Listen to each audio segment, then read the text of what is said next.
और बेरोजगारी की बात आप करते हैं जी। बेरोजगारी हमारी विरोधी ताकतें जो हैं दूसरे रूप में लेती है। हमारा जो जिला है, हमारा जो बिहार है, एक से एक मेरिट से भरा हुआ बिहार है।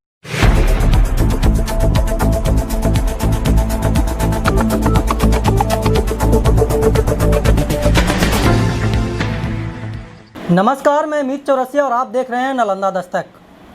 आज हमारे साथ विशेष चर्चा के लिए उपस्थित हैं इस्लामपुर विधानसभा क्षेत्र के कद्दावर विधायक श्री चंद्रसेन प्रसाद जी। 5 साल ये सत्ता में रहे, जेडीयू से एमएलए हैं। इन्होंने 5 वर्षों में क्या क्या काम किया, चुनाव को लेकर के क्या क्या तैयारियां हैं, इसके ऊपर हम चर्चा करेंगे। सबसे पहले चंद्रसेन जी, आपको हमारे चैनल नालंदा दस्तक पर स्वागत है। धन्यवाद। आप चंद्रसेन जी, आप हमको ये बताइए कि जैसे कि चुनाव की घड़ियां बहुत करीब है, बोला जाए तो बैक काउंटिंग स्टार्ट हो गया है, क्या क्या तैयारियां हैं? नीतीश कुमार क्या क्या तैयारी की है चुनाव को लेकर के? देखिए, माननीय मुख्यमंत्री श्री नीतीश कुमार के नेतृत्व में 2015 से 2020 आज कार्यकाल पूरा हो गया है। जी, कुछ दिन बचे हैं, बस मात्र कुछ ही पल बचे हुए हैं। चुनाव की घोषणा होने वाली है। माननीय मुख्यमंत्री जी के कार्यकाल में जो विकास हुआ, जो विकास की गाड़ी, न्याय के साथ विकास की गाड़ी दौड़ी, और ख़ास करके वैश्विक महामारी जो कोरोना के नाम से हम लोग जानते हैं जी, कोरोना, उसमें माननीय मुख्यमंत्री जी ने सब कुछ की तैयारी करते हुए उन्होंने विकास के कार्यों को कंटिन्यू रखा। ये एक सबसे बड़ी बात है। और जो विकास की जो दर रहा बिहार का, वो देश से हट कर करके ऊपर रहा विकास का दर। और इससे साफ साबित हो जाता है कि पूरे देश में बिहार विकास के मामले में अव्वल है। और चुनाव की तैयारी 15 बरस विनाश बनाम 15 बरस विकास के नाम पर लड़ा जाएगा और पूर्ण तैयारी है। जब घोषणा होगा हम लोग तैयार हैं मुख्यमंत्री के नेतृत्व में। विधायक जी, आप हमको ये बताइए कि 5 वर्ष आप जनता के बीच रहे, इस दौरान आपने क्या क्या मतलब कि जनता के बीच काम किए? विकास के सवाल पर अगर हम चर्चा करना चाहेंगे जी, तो निश्चित रूप से दिन भर भी लग जा सकते हैं, लेकिन संक्षेप में बताइए। लेकिन हम कहना चाहते हैं कि जब 2015 में महागठबंधन के नेतृत्व में हम लोगों ने चुनाव लड़ा, और चुनाव लड़ कर करके जब माननीय मुख्यमंत्री जी के नेतृत्व में जब विकास की गाड़ी को कदम से कदम मिला करके चलने का काम किया, तो ख़ास करके हम इस्लामपुर विधानसभा में इस्लामपुर की ओर जाना चाहेंगे, जहां पर इस्लामपुर के पूर्वी, पश्चिमी और दक्षिणी इलाकों में, तीनों इलाकों में जो हमने देखा था चुनाव के दरमियान में कि गांव में सड़कें नहीं थी, गांव में बिजली में वोल्टेज नहीं था, गांव में सिंचाई के साधन कम थे, गांव में जो है और सुविधाएं का अभाव था। मतलब मूलभूत सुविधाएं नहीं थी। मैंने प्रण किया था कि जब आपका आशीर्वाद मिलेगा, यानी जनता का जब आशीर्वाद मिलेगा, तो इन समस्याओं को प्रायोरिटी के आधार पर उसको हम आगे निश्चित रूप से काम करेंगे। विधायक जी, आप हमको ये बताइए कि 7 निश्चय नीतीश कुमार का ड्रीम प्रोजेक्ट था 2015 में, इसी पे वो चुनाव लड़े थे, ठीक है? 7 निश्चय का कितना काम आपके विधानसभा क्षेत्रों में हुआ है?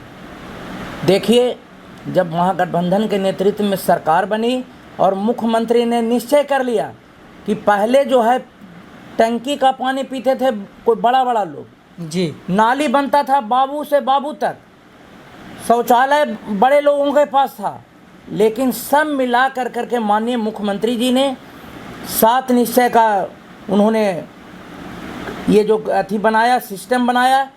हर घर को शौचालय, हर घर में नल का जल, हर गली के सामने नाली, गली में ईंट बिछाई, बिजली का कनेक्शन, महिलाओं को 35% आरक्षण। ये सारी बातें, बिंदुओं को उन्होंने ये लागू किया। और लागू किया तो हम इस्लामपुर विधानसभा की ओर जाना चाहेंगे।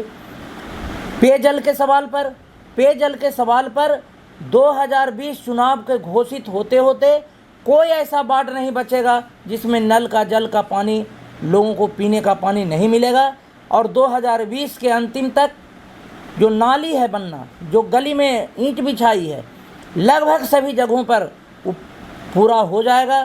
शौचालय का काम पूर्ण हो चुका है और इस तरह से महिलाओं के सशक्तिकरण के सवाल पर जी 35% का आरक्षण लागू है। और आपने देखा कि आज जितने भी रिजल्ट हैं सब में 35% लागू है। महिलाओं का जो है हौसला है एकदम बुलंद है। महिलाएं मतलब खुश है नीतीश कुमार से, आप ये कहना चाह रहे हैं? पूरा खुश है, पूरा खुश है। पूरा खुश है। विधायक जी, कोरोना महामारी से आपके विधानसभा क्षेत्र में बात किया जाए खुदागंज थाना विशेष करके, तो वहाँ पे चौरसिया बहुल कुछ 12 गांव आते हैं, 12-14 गांव लॉकडाउन के वजह से वो मतलब कि एकदम टूट चुके हैं। उनके लिए आपकी सरकार क्या कर रही है? देखिए पत्रकार साहब जी, ये हमने इस्लामपुर विधानसभा क्षेत्र के ये जो इलाका है खोदागंज बोरीडीह का, जी, पान कृषकों का यह पूरे बिहार का यह जो है नज़र उस पर टिका हुआ है। पूरे बिहार का? पूरे बिहार का। और ख़ास करके अगर बिहार में और नालंदा में मात्र ये जो है बोरीडीह और खोदागंज का इलाका और नवादा में कुछ इलाका है, नवादा कुछ इलाका है जो कि पान के कृषकों का इलाका है। और पान के जो कृषक लोग हैं इसमें काफ़ी हताहत हुए हैं। हताहत होने का कारण है कि पहले ओलावृष्टि हो गया था जिससे काफ़ी उनके फसलें नष्ट हुए थे और नष्ट होने के कारण उनको आर्थिक स्थिति कमज़ोर हो गया था। और उसके बाद लॉकडाउन लग गया। जो पान की खेती थी और पान के जो पत्ते निकल रहे थे, लॉकडाउन में गाड़ी नहीं चलने के वजह से बिक्री नहीं हो सकी, बिक्री नहीं हुआ। और बिक्री जब लोकल भी हुआ तो हल्के में हुआ और उचित मूल्य नहीं मिल सका। इसलिए पान के कृषकों पर काफ़ी प्रभाव पड़ा। और इसके लिए हमने माननीय मुख्यमंत्री जी जब लॉकडाउन में हमसे बात किए तो उनसे हमने कहा था कि पान के कृषकों को जिस तरह से धान और गेहूं में आप है जो कि माने मुआवजा दे रहे हैं जी, माननीय महोदय से आग्रह है कि बोरीडीह आप जानते हैं माननीय मुख्यमंत्री जी स्वीकार के हैं कि वही ने जी जहाँ पर लैया भी अच्छा वहाँ का लाए भी मतलब क्या था जो खाए थे। हम कहे हाँ सर, वहाँ का लाए और पान में ही परवल पैदा होता है तो वहाँ का परवल भी चला था। तो बहुत खुश हुए और तत्काल प्रधान सचिव को उन्होंने निर्देश दिया कि कृषि जो धान गेहूं का जो मुआवजा है उसी तर्ज पर पान वाला को दिया जाए। सूची भी तैयार हुआ। प्रधान सचिव हमसे बात भी किए और पान कृषक समिति के जो लक्ष्मी चंद चौरसिया हैं और उनके जो अध्यक्ष हैं उनसे बात उन लोगों की हुई और सूची बना है और मुआवजा का काम है जो कि माने प्रगति पर है और मुआवजा मिलेगा। मुआवजा मिलेगा मतलब कि आश्वस्त रहे चौरसिया समाज, आश्वस्त रहे। अभी चंद्रसेन जी आप हमको एक बात और बताइए, जनता को बताइए कि बिहार में विकास हुई है, एक दो मत नहीं है, सड़कें का जाल बिछा है, लेकिन यहाँ से पलायन और बेरोजगारी नीतीश कुमार कैसे समाप्त करेंगे? सबसे बड़ा मतलब कि सवाल है ये। देखिए जब बिहार में और पूरे दुनिया में वैश्विक महामारी कोरोना का जो कहर ढाया ऐसे परिस्थिति में पूरा दुनिया एक दूसरे को देख रहा था कि यह क्या हुआ, ऐसा तो कभी हुआ ही नहीं था। लोग कहते थे कि हम हैं, हम बड़ा हैं, लेकिन इस कोरोना ने किसी को नहीं छोड़ा। राष्ट्रपति से लेकर करके और एक मजदूर तक के है जो कि घर में बंद कर देने का काम किया। सभी लोग प्रभावित हुए। पूरा दुनिया जो है आर्थिक मंदी के दौर में गुजर रहा था। वैसे परिस्थिति में माननीय मुख्यमंत्री जी ने एक अनोखा पहल किया और उस पहल के बदौलत जो लोग कहते थे कि मजदूर कुछ लोग बाहर रहते हैं, लेकिन माननीय मुख्यमंत्री जी के बनने के पहले से यहाँ के लगभग 50 लाख मजदूर बाहर काम कर रहे हैं। जी बिल्कुल। और यह कैसे पता चला? 25 लाख मजदूर रजिस्ट्रेशन कर के आए, या तो ट्रेन से आए नहीं तो बस से आए। और कुछ ऐसे मजदूर थे जो अपने साधन से आ रहे थे, कुछ ऐसे मजदूर थे जो कि उन्होंने तो पैदल आ करके भी उन्होंने काम किया। तो मजदूर तो यहाँ पर 50 लाख लोग यहाँ पर आए और माननीय मुख्यमंत्री जी का धैर्य का कमाल देखिए कि सबको पूरे बिहार में अभी तक उस समय से फ्री है जो कि भोजन करवा रहे हैं। और जो आने वाले मजदूर थे उसको उन्होंने क्या किया कि उनको जो है सेंटर में रखे, खाना खिलाए, जांच करवाए क्वारंटीन सेंटर में और सब कुछ फिट फाट कर करके उनको घर भेजने का काम किए। और बेरोजगारी की बात आप करते हैं जी, बेरोजगारी हमारी विरोधी ताकतें जो हैं दूसरे रूप में लेती है। हमारा जो जिला है, हमारा जो बिहार है, एक से एक मेरिट से भरा हुआ बिहार है, मेरिट से भरपूर है, ये बिल्कुल। भरपूर है। और इसमें हम कहना चाहेंगे कि खास करके नालंदा जिला जो है, अमेरिका में, इंग्लैंड में, फ्रांस में, जर्मनी में, सारे जगहों पर डॉक्टर इंजीनियरों का खजाना वहाँ पर लोग है, अपना मेरिट का जो है भरपूर, मतलब कि नालंदा जिला का नाम रोशन कर रहे हैं बाहर नाम रोशन। यहाँ की पॉलिटिकल क्षेत्रों में भी अमेरिका में सीनेट में मेंबर है। बिल्कुल। तो ऐसे परिस्थिति में आंका जा सकता है कि वो पलायन नहीं है, वो अपना मेरिट पूरे दुनिया को दिखा रहे हैं। जिस तरह से नालंदा में पुराने ज़माने में पहली सदी से 553 वर्ष पहले तेल्हाड़ा में तिलाधक विश्वविद्यालय था, वहाँ पर हायर एजुकेशन होता था।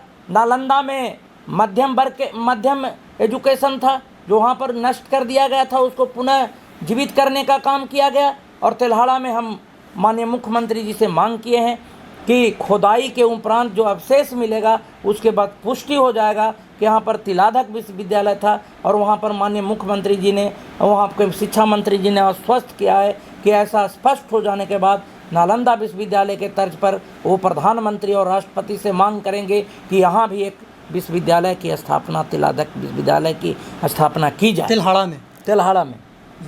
विधायक जी, आप हमको संक्षेप में बताइएगा। एक सवाल है कि जैसे कि किसान हैं, सिंचाई के लिए एग्रीमेंट करवाते हैं, ठीक है, और उनके बोरवेल तक पोल का खंभा नहीं जा पाता है, जिससे बीच बीच में करंट लग करके मतलब कि मौत भी हो जाती है। इसके ऊपर मतलब सरकार क्या कर रही है, बिजली विभाग क्या कर रहा है? देखिए, माननीय मुख्यमंत्री जी ने बहुत नज़दीक से इसको भांपने का काम किया। वो सरकार में उन्होंने और सदन में आश्वस्त किए कि सबसे पहले तो हम सबके घर में बिजली का कनेक्शन देने का काम किया जी।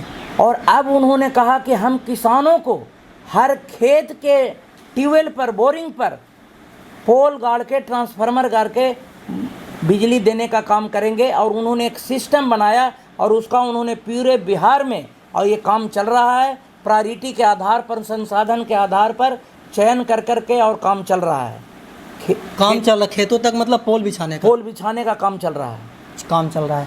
विधायक जी, एक बात और बताइए, जनता को बताइए कि जैसे कि श्याम रजक जी का आरजेडी में जाना, जीतन राम मांझी का जेडीयू में आना, एनडीए में आना, ये सब क्या है?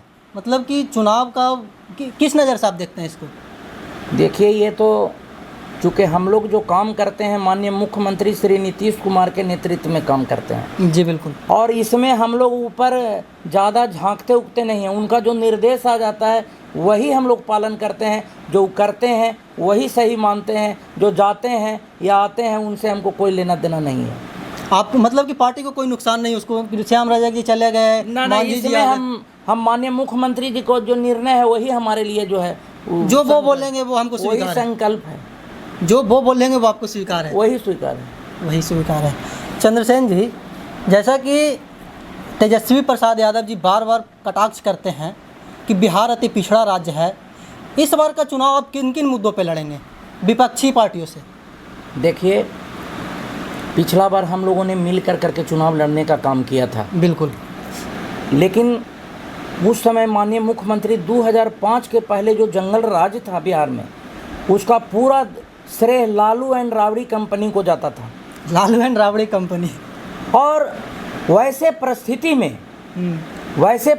में भी माननीय मुख्यमंत्री जी ने समझौता किया था कि हम बिहार में पूरा मिलजुल करके महागठबंधन के नेतृत्व में चुनाव लड़ेंगे।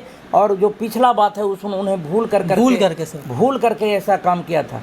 लेकिन तो उन्होंने जो सोचा था, लेकिन वो ऐसा हुआ नहीं। जो पिछला आदत 2005 के पहले वही आदत यहाँ लाना चाहते थे।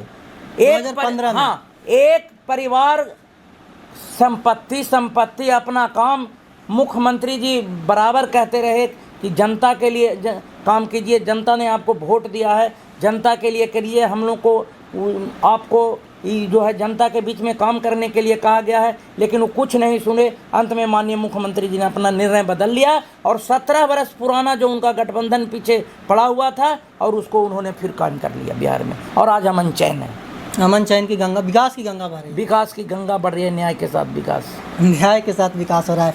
आखिरी सवाल विधायक जी, जैसे कि विधानसभा क्षेत्र के जनता को होने वाले विधानसभा चुनाव के लिए क्या संदेश देना चाहेंगे? देखिए, जब 2015 में एक कार्यकर्ता के रूप में माननीय मुख्यमंत्री जी ने जब मुझे प्रतिनिधित्व करने के लिए भेजा, तो जब हमने गांव का दौरा कर रहे थे तो उस समय जैसा कि हमने चर्चा किया कि इस्लामपुर का जो इलाका था और एकंगर सराय का जो पश्चिमी इलाका मंडाच का इलाका था, एकंगर सराय का जो पूर्वी का इलाका जो पसगी का इलाका था, जो पिछड़े थे, वैसे जगहों को हम निश्चित रूप से प्रायोरिटी के आधार पर काम करेंगे। और हमने शपथ खाई थी, चाहे सड़क के सवाल पर हो, सड़क के सवाल पर हमने वैसे जगहों को न जात देखा, न पात देखा, न धर्म देखा, न मजहब देखा तो सिर्फ न्याय के साथ विकास की गाड़ी को देखा और सभी जगहों पर रोड बनाने का काम किया। आज पूरे विधानसभा क्षेत्र में 231 किलोमीटर रोड का या तो उद्घाटन हो गया और नहीं तो उसका कार्यारंभ हो गया और 17 पुल बनाने का काम किया गया। और ख़ास कर मैं आपका ध्यान आकृष्ट करना चाहूँगा कि मंडाच में जो फल्गु नदी के पर जो बड़ा पुल बन रहा है वो मीना बाज़ार से सीधे पमेड़ी मोड़ को जोड़ेगा, मीना बाज़ार से सीधे जो है मसौढ़ी को जोड़ेगा, मीना बाज़ार से सीधे मतलब कि दूरियां कम होगी, पुल दूरियां कम हो गई और इससे है जो कि जनता को काफ़ी लाभ मिलेगा, काफ़ी विकास होगा, किसान को काफ़ी विकास होगा और विकास की गंगा बह रही है। जनता को क्या संदेश देना चाहते हैं 2020 के विधानसभा चुनाव के लिए? 2020 के विधानसभा के चुनाव के लिए हम कहना चाहते हैं कि ये जो 5 वर्षों में जो विकास हुआ और जो बचा हुआ काम है, अब जैसे हर खेत में पानी पहुंचाने का सवाल है, हर गांव को गांव से जोड़ने का सड़क से सवाल है, हर खेत में जो है पानी पहुंचा करके और बिजली देने का सवाल है। ये सब जो सवाल हैं उस सवाल को जो और बचे खुचे काम हैं, न गली को ढलैया करना, लोगों के रोज़गार सृजित करना, मुर्गी पालन, मछली पालन, कृषि के माध्यम से ये जो है कुछ ऐसे माध्यम सरकार बना रही है। उद्योग धंधों के क्षेत्र में उन्होंने जो प्रायोरिटी दिया है वो एक कानून संविधान विधेयक ला करके माननीय मुख्यमंत्री जी ने साबित किया है कि अब दूसरे जगहों से लोग आकर करके यहाँ पर उद्योग धंधे खोल सकते हैं। ज़मीन में कोई दिक्कत नहीं होगी, बिजली में कोई दिक्कत नहीं होगी, सुरक्षा हम प्रदान करेंगे। चीन के तर्ज पर जो है यहाँ पर हम छोटे छोटे उद्योग धंधा विकसित करना चाहते हैं, हम आत्मनिर्भर बेरोजगारों को बनाना चाहते हैं और इस दिशा में अगले चुनाव में जो है इस चुनाव के बाद यही तैयारी है। ठीक है, ये थे इस्लामपुर विधानसभा क्षेत्र के जेडीयू एमएलए चंद्रसेन प्रसाद जी, जिन्होंने हमारे हर एक सवाल का प्रमुखता से जवाब दिया। देश दुनिया के तमाम खबर देखने के लिए बने रहे हमारे साथ। कैमरामैन गौतम के साथ नालंदा दस्तक, नालंदा।